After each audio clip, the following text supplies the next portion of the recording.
So who out there is intermittent fasting? Tell me why you're like, tell me if you're intermittent fasting in the comments, and tell me why you're doing it. Like, what's the purpose? Like, what's your purpose in doing it? I'm not asking to like come at you or anything. I genuinely want to know. To be honest with you, like I kind of do it myself.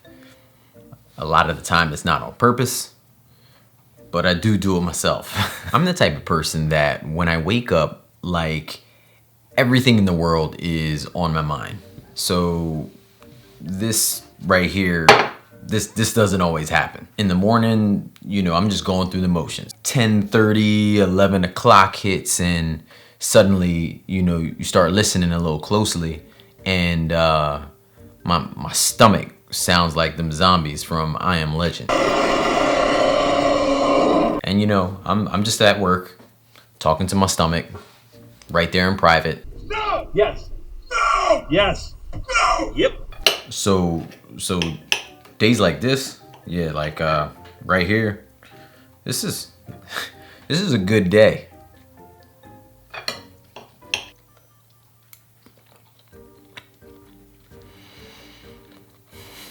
This meal, 100% another one of my go-tos. It's easy, it's quick, it's tasty, it's healthy, and it's cheap. This meal helps me get started on a good foot.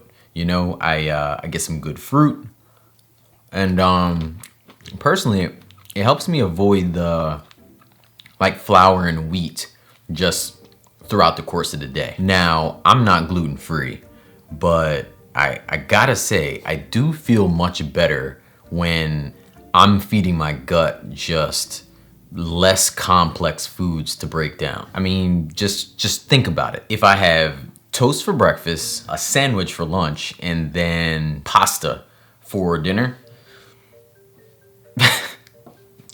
flour all the way. And so between you and me, if I had a day like that, my body and that toilet would have a ton of discussions throughout the day. Maybe I should be gluten-free. I also try to be mindful of my added sugar intake. I mean, as you can see here, I have a blueberry in my maple syrup. That's not supposed to be there. But the point I was making is I have my maple syrup measured out into a small bowl rather than the alternative, right? Which is, you know, just turning the old water can over the pancakes and pretty much just having a baby ocean formed in the bottom of my plate. It's not about that life.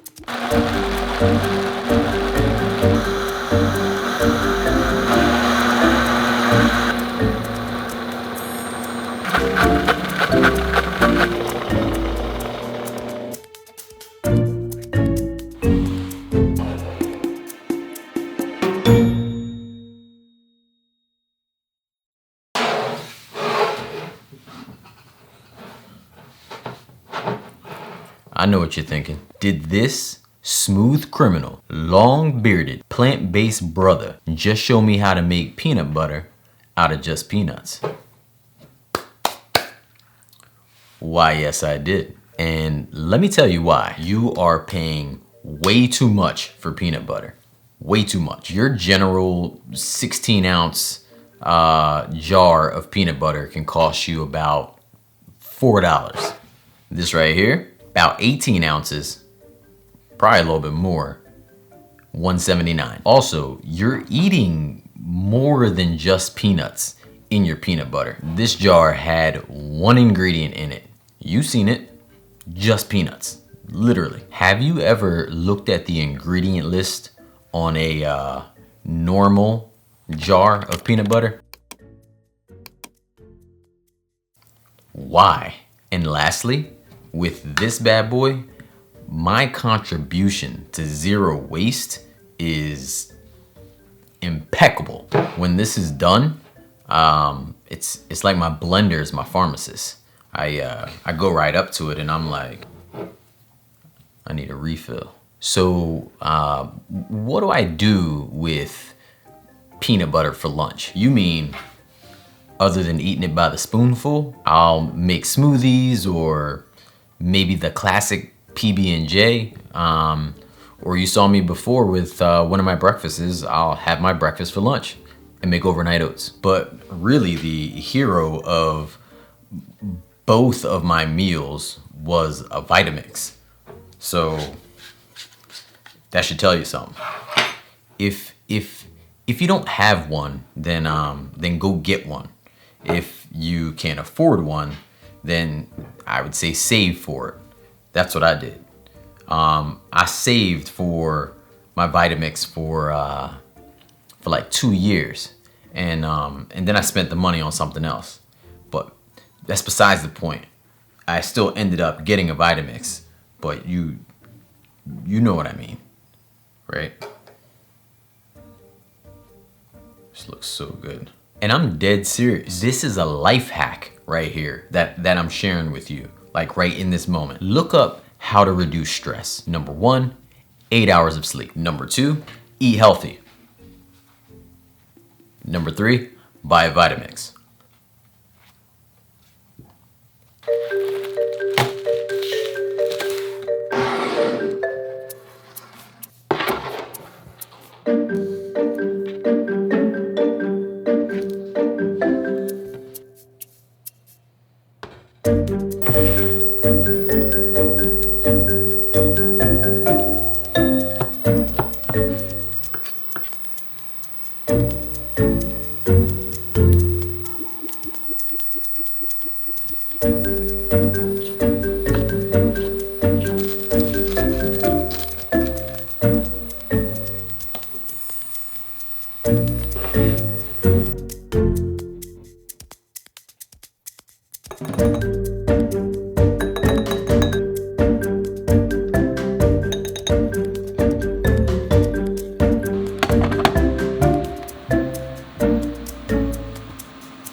So everyone's been asking about my beard routine.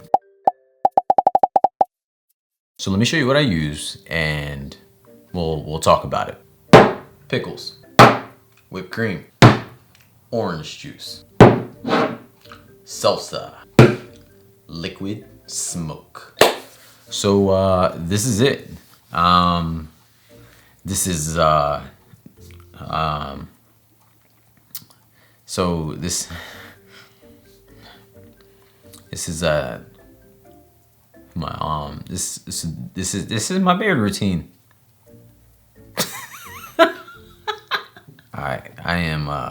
I'm so sorry. I couldn't resist. I had to. I don't know. What do you want me to do, huh? Let me stop playing. But for real, like, how close did you think that was to my beard routine? I'm about to show you, but take a second, comment, and on a scale of like 1 to 5, 5 being like 100% your beard routine, and 1 being like not even close. You never fooled me. All right, so this is my actual beard routine. These 3 items are what I use in my beard or my hair on a consecutive basis. There is a ton of benefits for each of these items, but I will, I guess, just quickly go through kind of what I use them for, but they're not limited to just that purpose. This is aloe vera, and it is great for its anti-inflammatory purposes. For me, it just really helps with an itchy scalp. So ultimately, this is like the first thing that I put on. This is just straight up coconut oil that you can get in a grocery store. I use this one because it is a great moisturizer for your hair. It also is a great like shield, as in protecting your hair. And lastly, it adds a good shine or sheen to your hair. This is shea butter. So this is used to basically protect and just seal my hair. So the other two that are already on my hair, I put this on last, just as a sealer. Kind of works like I guess like an armor for your hair. So I use all three of those in that order in the morning on my hair, and that's pretty much it. Let me know if you have more questions about my main, I guess you can call this thing. But yeah, hit me up in the comments and I'll see what I can do to answer those. Moving on. This recipe though, like this noodle recipe right here, this ramen, this stuff is like takeout. Like, I used to love takeout before going vegan. Didn't get it a whole lot, but when I did, you couldn't tell me nothing. I mean, the meal is so good, it didn't even make it into the camera. I finished making it and we devoured it. The whole family. Like, they're still devouring it. So, I'm here without my meal. But getting creative like this is how to be vegan on a budget. Like, that 18-cent pack of noodles and giving it an upgrade, yeah. That's how you do it. I personally like my noodles without soup. So typically when you're done this recipe, there's no broth left. But if you're like my wife and you like broth, what you could do is just add a little warm veggie stock to the bowl and there you go. You got that broth you're looking for. Anyhow, I really hope you liked this video. Don't forget to subscribe. Hit me up in the comments. Again, I love chatting. Feel free to drop some feedback in the comments too. Tell me what you like, what you don't like. What I can improve on to get you to hang around, watch this video, and that's really helpful for me. Until next time, believe in good. Peace.